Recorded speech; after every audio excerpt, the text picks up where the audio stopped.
समाज को सीख देने वाली एक सुंदर और शुद्ध कहानी धिक्कार। अनाथ और विधवा मानी के लिए जीवन में अब रोने के सिवा दूसरा अवलंब न था। वह 5 वर्ष की थी जब पिता का देहांत हो गया। माता ने किसी तरह उसका पालन किया। 16 वर्ष की अवस्था में मोहल्ले वालों की मदद से उसका विवाह भी हो गया, पर साल के अंदर ही माता और पति दोनों विदा हो गए। इस विपत्ति में उसे अपने चाचा वंशीधर के सिवा और कोई नजर न आया जो उसे आश्रय देता। वंशीधर ने अब तक जो व्यवहार किया था, उससे यह आशा न हो सकती थी कि वहां वह शांति के साथ रह सकेगी, पर वह सब कुछ सहने और सब कुछ करने को तैयार थी। वह गाली, झिड़की, मारपीट सब सह लेगी। कोई उस पर संदेह तो न करेगा, उस पर मिथ्या लांछन तो न लगेगा। वंशीधर को कुल मर्यादा की कुछ चिंता हुई। माने की याचना को अस्वीकार न कर सके, लेकिन 2-4 महीने में ही मानी को मालूम हो गया कि इस घर में बहुत दिनों तक उसका निर्वाह न होगा। एक नौकरानी थी, उसे भी अलग कर दिया गया। नहलाने धुलाने के लिए एक लड़का था, उसे भी जवाब दे दिया गया। पर मानी से इतना उबार होने पर भी चाचा और चाची न जाने क्यों उससे मुंह फुलाए रहते। कभी चाचा घुड़कियां जमाते, कभी चाची कोसती, यहाँ तक कि उसकी चचेरी बहन ललिता भी बात बात पर उसे गालियां देती।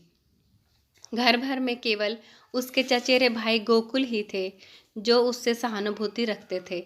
उसी की बातों में कुछ स्नेह था, स्नेह का परिचय मिलता था। वह अपनी माता का स्वभाव जानता था। अगर वह उसे समझाने की चेष्टा करता या खुल्लम खुल्ला मानी का पक्ष लेता तो मानी को एक घड़ी घर में रहना कठिन हो जाता। इसलिए उसकी सहानुभूति मानी ही को दिलासा देने तक रह जाती थी। वह कहता, बहन मुझे कहीं नौकर हो जाने दो, फिर तुम्हारे कष्टों का अंत हो जाएगा। तब देखूंगा कौन तुम्हें तिरछी आंखों से देखता है। जब तक पढ़ता हूँ तभी तक तुम्हारे बुरे दिन हैं। मानी ये स्नेह में डूबी हुई बात सुनकर पुलकित हो जाती और उसका रोवां रोवां गोकुल को आशीर्वाद देने लगता। आज ललिता का विवाह है। सवेरे से ही मेहमानों का आना शुरू हो गया है। गहनों की झंकार से घर गूंज रहा है। मानी भी मेहमानों को देख देख कर खुश हो रही है। उसके देह पर कोई आभूषण नहीं है और न ही उसे सुंदर कपड़े ही दिए गए हैं, फिर भी उसका मुख प्रसन्न है। आधी रात हो गई थी। विवाह का मुहूर्त निकट आ गया था। जनवासे से चढ़ावे की चीजें आई। सभी औरतें उत्सुक हो होकर उन चीजों को देखने लगी। ललिता को आभूषण पहनाए जाने लगे। मानी के हृदय में बड़ी इच्छा हुई कि जाकर वधू को देखे। अभी कल जो बालिका थी उसे आज वधू वेश में देखने की इच्छा न रोक सकी। वह मुस्कुराती हुई कमरे में घुसी। सहसा उसकी चाची ने झिड़क कर कहा, तुझे यहाँ किसने बुलाया था? निकल जा यहाँ से। मानी ने बड़ी बड़ी यातनाएं सही थी, पर आज की यह झिड़की उसके हृदय में बाण की तरह चुभ गई। उसका मन उसे धिक्कारने लगा। तेरे छिछोरेपन का यही पुरस्कार है। यहाँ सुहागिनों के बीच में तेरे आने की क्या जरूरत थी? वह खिसियाई हुई कमरे से निकली और एकांत में बैठकर रोने के लिए ऊपर जाने लगी। सहसा जीने पर उसकी इंद्रनाथ से मुठभेड़ हो गई। इंद्रनाथ गोकुल का सहपाठी और परम मित्र था। वह भी न्योते में आया हुआ था। इस वक्त गोकुल को खोजने के लिए ऊपर आया था। मानी को वह 2 बार देख चुका था और यह भी जानता था कि यहाँ उसके साथ बड़ा दुर्व्यवहार किया जाता है। चाची की बातों की भनक उसके कान में भी पड़ गई थी। मानी को ऊपर जाते देखकर वह उसके चित्त का भाव समझ गया और उसे सांत्वना देने के लिए ऊपर आया, मगर दरवाजा भीतर से बंद था। उसने किवाड़ की दरार से भीतर झांका। मानी मेज के पास खड़ी रो रही थी। उसने धीरे से कहा, मानी द्वार खोल दो। मानी उसकी आवाज़ सुनकर कोने में छिप गई और गंभीर स्वर में बोली, क्या काम है? इंद्रनाथ ने गद स्वर में कहा। तुम्हारे पैरों पड़ता हूँ मानी, खोल दो। यह स्नेह में डूबा हुआ विनय मानी के लिए अभूतपूर्व था। इस निर्दय संसार में कोई उससे ऐसी विनती भी कर सकता है, उसकी उसने स्वप्न में भी कल्पना न की थी। मानी ने हाँफते हुए हाथों से द्वार खोल दिया। इंद्रनाथ झपटकर कमरे में घुसा। देखा कि छत से पंखे के कड़े से एक रस्सी लटक रही है। उसका हृदय कांप उठा। उसने तुरंत जेब से चाकू निकालकर रस्सी काट दी और बोला, क्या करने जा रही थी मानी? जानती हो इस अपराध का क्या दंड है? मानी ने गर्दन झुकाकर कहा, इस दंड से कोई और दंड कठोर हो सकता है। जिसकी सूरत से लोगों को घृणा है, उसे मरने के लिए भी अगर कठोर दंड दिया जाए तो मैं यही कहूँगी कि ईश्वर के दरबार में न्याय का नाम भी नहीं है। तुम मेरी दशा का अनुभव नहीं कर सकते। इंद्रनाथ की आंखें सजल हो गई। मानी की बातों में कितना कठोर सत्य भरा हुआ था। बोला, सदा ये दिन नहीं रहेंगे मानी। अगर तुम यह समझ रही हो कि संसार में तुम्हारा कोई नहीं है तो यह तुम्हारा भ्रम है। संसार में कम से कम एक मनुष्य ऐसा है जिसे तुम्हारे प्राण अपने प्राणों से भी प्यारे हैं। सहसा गोकुल आता हुआ दिखाई दिया। मानी कमरे से निकल गई। इंद्रनाथ के शब्दों ने उसे मन में एक तूफान सा उठा दिया। उसका क्या आशय है, यह उसकी समझ में न आया। फिर भी आज उसे अपना जीवन सार्थक मालूम हो रहा था।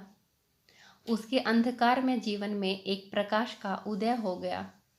इंद्रनाथ को वहां बैठे और मानी को कमरे से जाते देखकर गोकुल को कुछ खटक गया। उसकी त्योरियां बदल गई। कठोर स्वर में बोला, तुम यहाँ कब आए? इंद्रनाथ ने अविचलित भाव से कहा, तुम्ही को खोजता हुआ यहाँ आया था। तुम यहाँ न मिले तो नीचे लौटा जा रहा था। अगर चला गया होता तो इस वक्त तुम्हें यह कमरा बंद मिलता और पंखे के कड़े में एक लाश लटकती हुई नजर आती। गोकुल सहम गया। गोकुल ने समझा, यह अपने अपराध के छिपाने के लिए कोई बहाना तो नहीं निकाल रहा। तीव्र कंठ से बोला, तुम यह विश्वासघात करोगे? मुझे ऐसी आशा न थी। इंद्रनाथ का चेहरा लाल हो गया। वह आवेश में खड़ा हो गया और बोला, न मुझे यह आशा थी कि तुम मुझ पर इतना बड़ा लांछन रख दोगे। मुझे न मालूम था कि तुम मुझे इतना नीच और कुटिल समझते हो। मानी तुम्हारे लिए तिरस्कार की वस्तु हो, मेरे लिए वह श्रद्धा की वस्तु है और हमेशा रहेगी। मुझे तुम्हारे सामने अपनी सफाई देने की ज़रूरत नहीं है, लेकिन मानी मेरे लिए उससे कहीं पवित्र है जितनी तुम समझते हो। मैं नहीं चाहता था कि इस वक्त तुमसे ये बात कहूँ। इसके लिए और अनुकूल परिस्थितियों की राह देख रहा था, लेकिन मुआमल आ पड़ने पर कहना ही पड़ रहा है।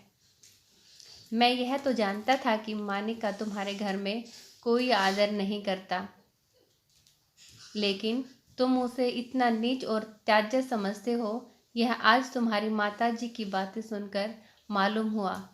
केवल इतनी सी बात के लिए वह चढ़ावे के गहने देखने चली गई थी।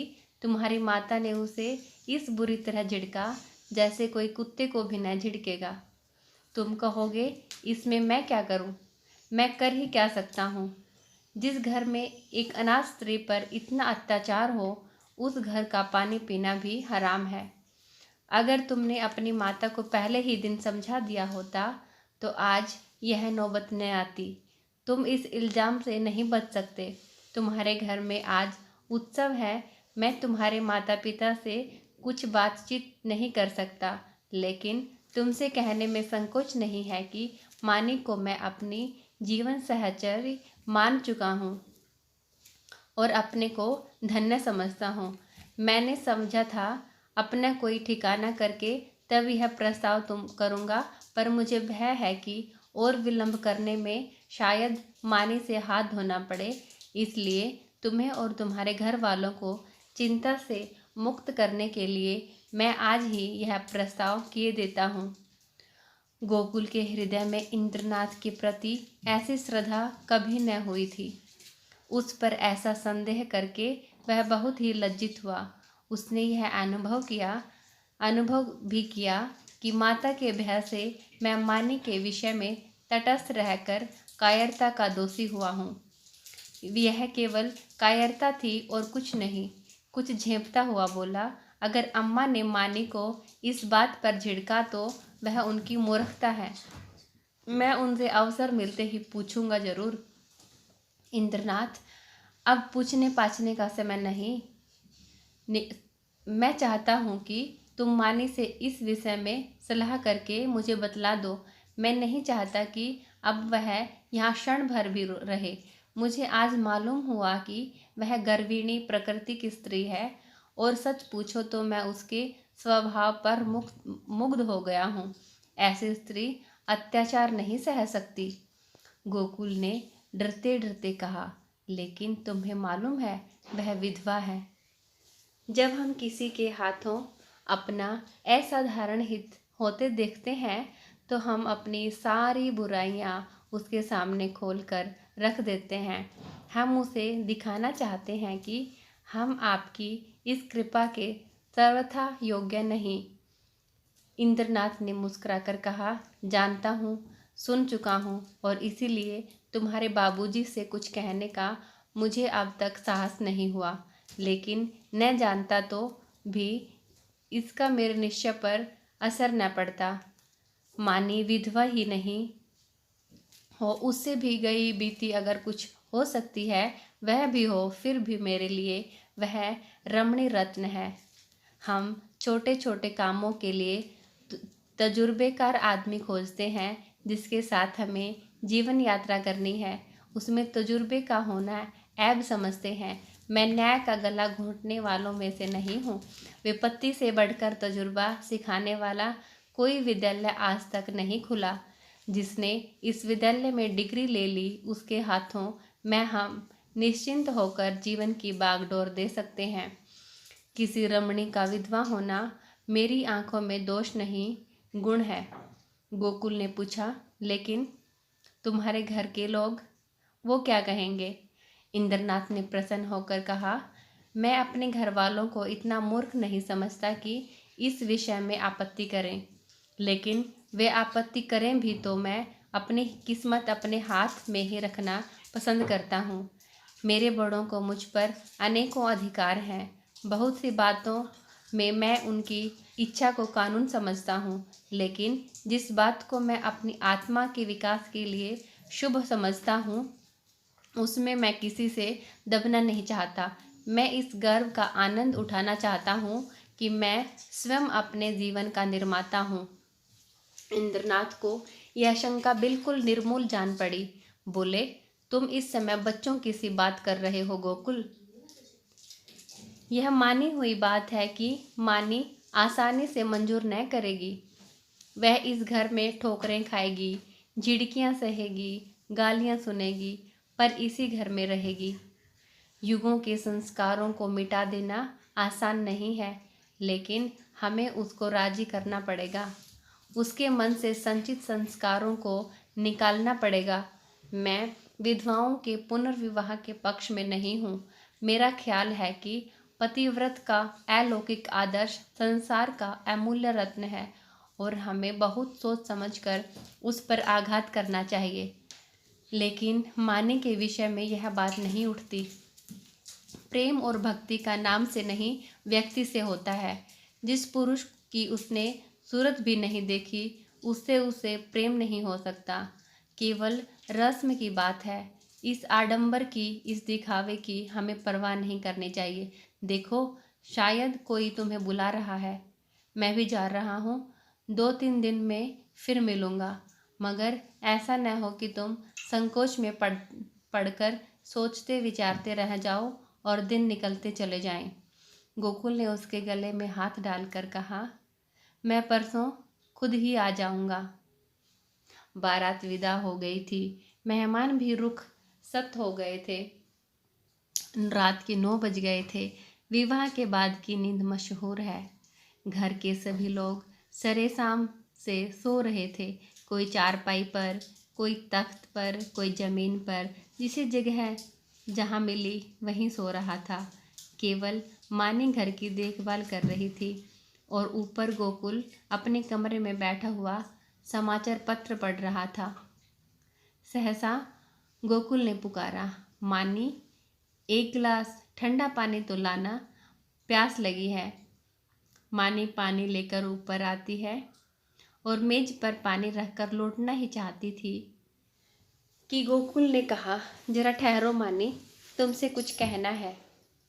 मानी ने कहा, अभी फुर्सत नहीं है भाई, सारा घर सो रहा है, कहीं कोई घुस आए तो लोटा थाली भी न बचे। गोकुल ने कहा, घुस आने दो, मैं तुम्हारी जगह होता तो चोरों से मिलकर चोरी करवा देता। मुझे इसी वक्त इंद्रनाथ से मिलना है। मैंने उससे आज मिलने का वचन दिया है। देखो, संकोच मत करना। जो बात पूछ रहा हूँ उसका जल्द उत्तर देना। देर होगी तो वह घबराएगा। इंद्रनाथ को तुमसे प्रेम है, यह तुम जानती हो ना? मानी ने मुंह फेर कर कहा, यही बात कहने के लिए मुझे बुलाया था? मैं कुछ नहीं जानती। गोकुल, खैर, यह वह जाने और तुम जानो। वह तुमसे विवाह करना चाहता है। वैदिक रीति से विवाह होगा। तुम्हें स्वीकार है? मानी चुप रही। मानी की गर्दन शर्म से झुक गई। वह कुछ जवाब न दे सकी। गोकुल ने फिर पूछा, दादा और अम्मा से यह बात नहीं कही गई, इसका कारण तुम जानती ही हो। वह तुम्हें घुड़कियां दे देकर जला जलाकर चाहे मार डालें, पर विवाह करने की सम्मति कभी नहीं देंगे। इससे उनकी नाक कट जाएगी। इसलिए अब इसका निर्णय तुम्हारे ही ऊपर है। मैं तो समझता हूँ तुम्हें स्वीकार कर लेना चाहिए। इंद्रनाथ तुमसे प्रेम करता ही है। यूं भी निष्कलंक चरित्र का आदमी और बला का दिलेर है। वह तो उसे छूकर भी नहीं जा सकता। तुम्हें सुखी देखकर मुझे सच्चा आनंद होगा। मानी के हृदय में एक वेग उठ रहा था, मगर मुंह से आवाज न निकली। मानी चुप रही। गोकुल ने अब की बार खिंचकर कहा, देखो मानी, यह चुप रहने का समय नहीं है। क्या सोचती हो? जल्दी जवाब दो। मुझे इंद्रनाथ से भी मिलना है। मानी ने कांपते स्वर में कहा, हाँ। गोकुल के हृदय का बोझ हल्का सा हो गया। मुस्कुराने लगा। मानी शर्म के मारे वहां से भाग गई। आज की कहानी यहीं तक। अगला भाग हम कल अपलोड करेंगे। धन्यवाद।